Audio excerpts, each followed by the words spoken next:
Choctaw and Chickasaw joined forces. The Creek War of 181314.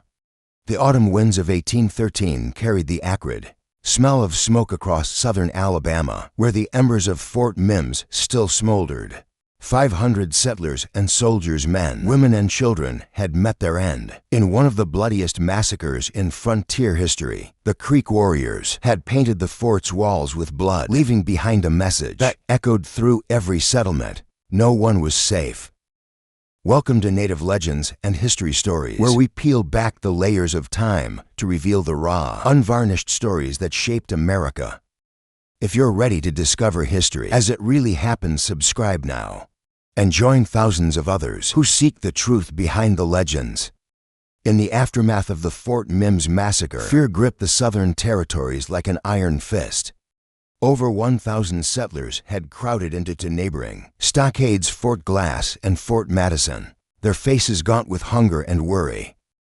Colonel Carson, the military commander between the two rivers, knew their supplies wouldn't last forever. With Creek War parties prowling the wilderness between settlements, each day brought new reports of farms burned, livestock stolen, and families torn apart. It was in this atmosphere of mounting desperation that 19-year-old Jeremiah Austell stepped forward. The son of Captain Evan Austell, young Jeremiah had grown up on the frontier, learning its ways as naturally as breathing. He understood what others might not, that sometimes survival meant taking impossible risks. The mission seemed simple on paper: deliver urgent dispatches to General Claiborne at Mount Vernon. But in reality, it meant traversing 40 miles of Creek territory alone, in the dark, where every shadow might hide a warrior's arrow. The path would take him first to Fort Kearny, 13 miles as the crow flies, but far longer by the winding trails a horse could travel. From there, another 24 miles stretched to Mount Vernon, each one potentially his last. As darkness fell, Jeremiah mounted his fleet cavalry horse. The animal was chosen for both speed and endurance, qualities that might mean the difference between life and death. Before dawn, the young courier carried minimal provisions. Weight could slow them down, and speed was their only real defense. He wore moccasins instead of boots, knowing they would better muffle his horse's footfalls on rocky ground. The night wrapped around them like a burial shroud as they set out. Jeremiah guided his mount with the lightest touch, eyes straining against the darkness, ears alert for any sound that didn't belong to the night. Every rustle of leaves could be a Creek scout. Every snapped twig might signal an ambush. The weight of the dispatches in his saddlebag seemed to grow heavier with each passing mile. Hours passed in tense silence until they reached the river bottoms near Fort Kearny. Here the darkness played its cruelest trick. Jeremiah found himself completely disoriented, uncertain whether the fort lay upstream or down. In that moment he made a decision that demonstrated the quick thinking that would later mark his military career. He would use the Creek's own tactics against them. Drawing upon years of frontier experience, Jeremiah led out a war whoop that would have done a Creek warrior proud. The sound echoed across the river bottom, cutting through the night air like a knife. For several heartbeats, silence answered him. Then, as if the very night had come alive, 50 dogs erupted in a cacophony of barking, the fort's unwitting sentinels revealing its location. The fort lay just half a mile distant.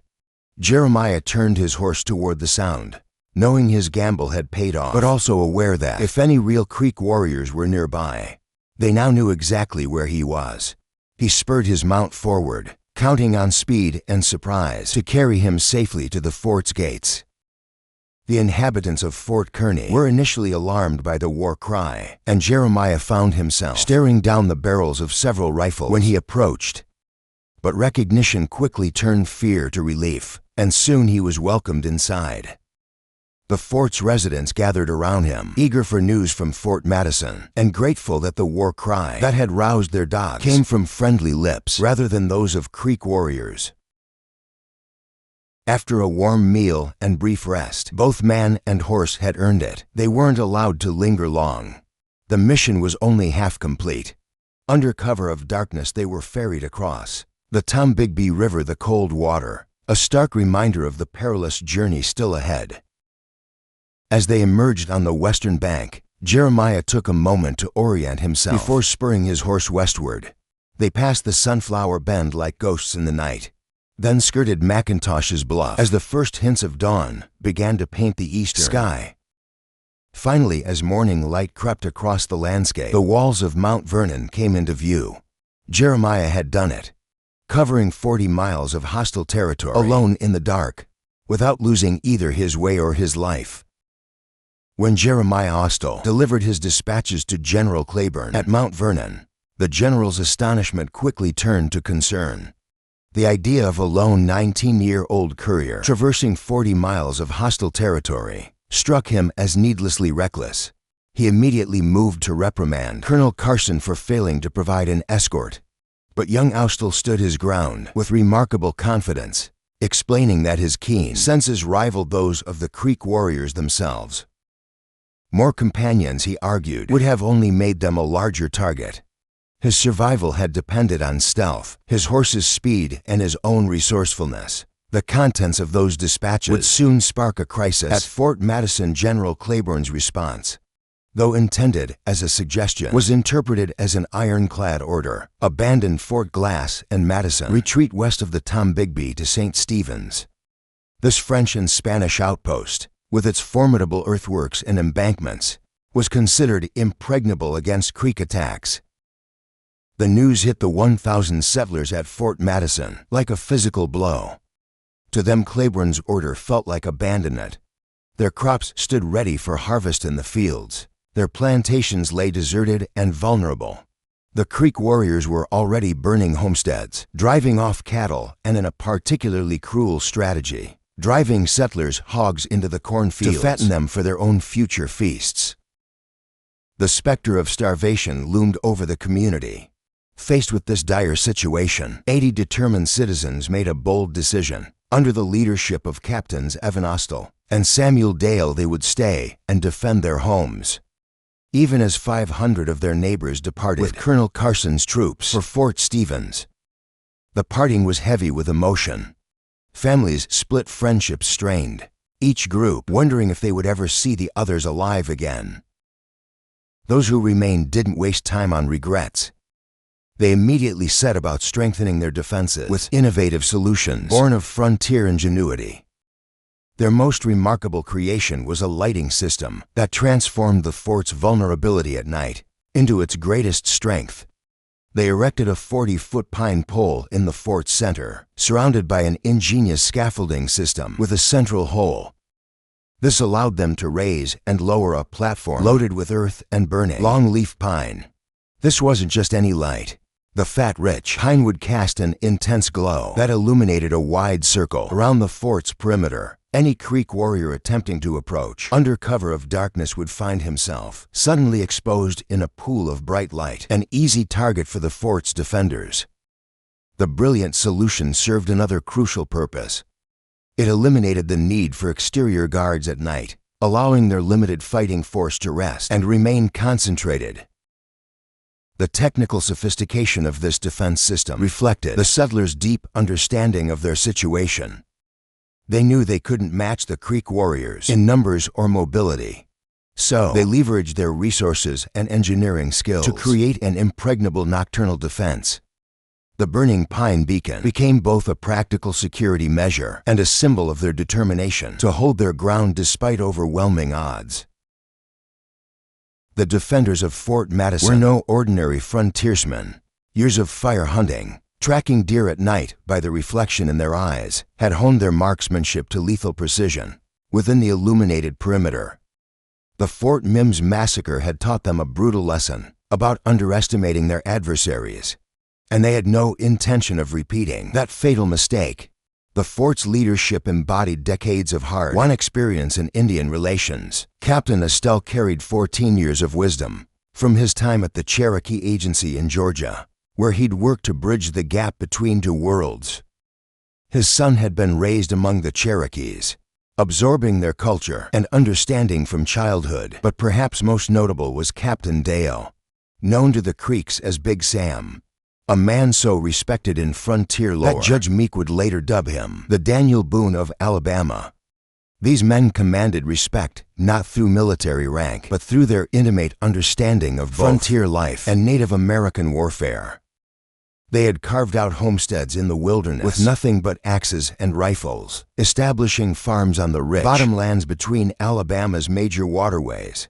Their knowledge of Creek battle tactics was not learned from military manuals, but from years of direct observation and interaction. To see one of these frontier leaders was to understand their unique position between two worlds. They cut striking figures. In their practical frontier attire, buckskin garments, hunting shirts, leggings, and moccasins, each carried the tools of survival. A long, heavy rifle for accuracy at range, and a substantial knife swinging beside their shot bags. They moved with a distinctive combination of pride and caution, back straight but steps measured. Eyes alert yet seemingly passive, missing nothing while appearing to observe little.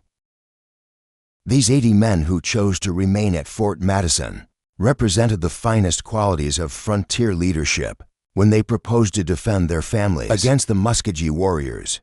It wasn't bravado speaking. It was the quiet confidence of men who understood exactly what they faced. 2 weeks after Colonel Carson's departure, General Claiborne himself witnessed the precarious situation of the settlers caught between the rivers. His response was swift. Colonel Carson and his troops were ordered back to Fort Madison, validating the settlers' stubborn determination to hold their ground. O. Still's midnight ride, while perhaps less celebrated than Paul Revere's famous gallop, had proven far more perilous. Where Revere had ridden through settled Massachusetts in 1775, Austell had traversed wilderness, crawling with Creek war parties. The young courier's journey had set in motion a chain of events that would reshape the defense of the frontier. Daily life at Fort Madison settled into a dangerous routine. Settlers would occasionally risk visits to their abandoned farms, knowing Creek war parties roamed the countryside. They noticed a peculiar pattern in the raiders' behavior. Corn stored in field cribs was invariably burned, while stores kept in cribs near homes remained untouched, a detail that spoke volumes about the psychological warfare at play. On September 6th, this pattern of risk and consequence would be tested again. Josiah Fisher, a man who straddled both worlds through his marriage to a Creek woman, left the fort with his 3 sons to visit their farm.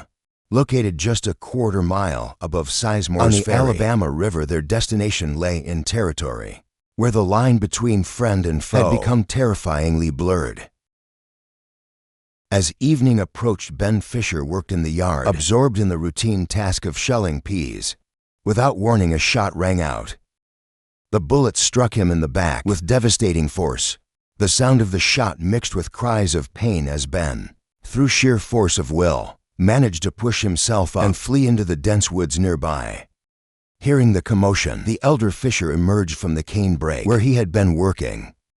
Moving cautiously in a stooped position to investigate the source of gunfire, he presented a clear target.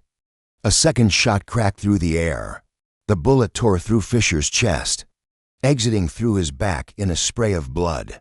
As he turned to escape into the forest, a warrior's voice called out in Muskogee, the tribal language Fisher knew well from his years of marriage into the Creek community. That is the way to do it. The unseen attacker taunted, adding psychological warfare to physical injury. The 2 remaining Fisher sons, scattered in different sections of their field, heard the shots and their brother's cries. They immediately abandoned their work and raced back to Fort Madison, carrying the grave news that their father and brother had surely perished in the attack. Dawn brought the first ray of hope when Ben Fisher staggered into the fort, his wounds still bleeding, but his spirit unbroken. The following afternoon, guards stationed outside the fort's walls spotted movement on the ridge road. A lone figure approached slowly, hunched over in what appeared to be intense pain. As the distance closed, amazed onlookers recognized Josiah Fisher, who had somehow survived his grievous wounds. Drury Allen, among those who went out to meet him, assessed Fisher's injuries with frontier directness. "Fisher," he declared, "I do not wish to discourage you, but you will die of that wound." Fisher's response revealed the stubborn determination that had kept him alive through the long journey back. "Know if it was going to kill me, I would have died before now." Fisher explained his painfully slow return to safety. Every time he tried to move quickly or stand straight, blood would flow so heavily from his wound that he nearly choked on it. This forced him to travel at an agonizing pace, maintaining a stooped position throughout the journey. Though he survived this ordeal, fate had not finished with Josiah Fisher. 2 or 3 years after the war's end, during a corn-shucking gathering at his home, he engaged in what should have been harmless roughhousing with fellow workers. The physical strain proved too much for his old wound. A blood vessel ruptured and Fisher collapsed, dying instantly from the hemorrhage. The month held more dangers for the Fort Madison community. Moses Savell's mill, situated on a small tributary of Bassett's known as Savell's Branch, needed grain ground. A detail of 12 men was dispatched from the fort for this essential task. As afternoon waned and their work concluded, the group prepared to return. They left behind Phil Craig, a slave tasked with securing the mill, expecting him to catch up shortly on their return journey. When the party reached Fort Madison without Craig, concern grew. 5 days passed before he reappeared, bringing an extraordinary tale of captivity and escape. While finishing his work at the Mill Creek, warriors had surprised and overwhelmed him. They forced him to march along the Alabama River, traveling several miles below Lower Peachtree, where they had concealed a canoe. Using this craft, they crossed to their camp on the opposite bank, where Krieg discovered entire Creek families living away from their traditional territories. The treatment of slaves by Creek warriors differed significantly from their handling of white captives. Instead of facing execution, captured slaves were typically integrated into tribal life as servants, a practice well understood by enslaved people throughout the frontier. During his 4 days of captivity, Krieg experienced this firsthand. His captors fed him well, providing generous portions of venison and honey, the latter carefully preserved in traditional deerskin containers. Showing remarkable strategic thinking, Krieg gave no indication of resistance or displeasure. He appeared to accept his new situation completely, successfully deceiving his captors. With this performance, the warriors grew so confident in his apparent contentment that they left him in camp with their families during their daily hunting expeditions. Each morning the men would depart, never suspecting that their seemingly docile captive was carefully observing their routine and planning his moment to strike. After 4 days of observing the warriors' routines,